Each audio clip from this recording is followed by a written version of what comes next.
Here I've got Samsung Galaxy J6 Plus, and let me show you how to block a number, how to block a contact on the following device. So at first let's open the contacts.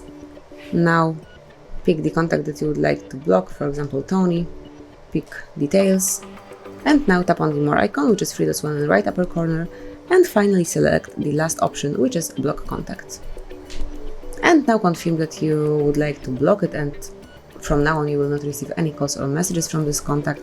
Click on block.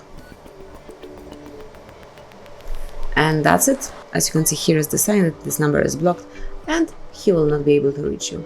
Then whenever you would like to unblock the contact, just tap on more icon one more time and select unblock contact. And that's it. From now on it is active. He will be able to reach you, to call you or send you a message. You actually just remove it from your blacklist. So that will be all. So you can smoothly and easily add some number to your blacklist and then remove it from it. Thank you for watching. Please subscribe our channel and leave the thumbs up.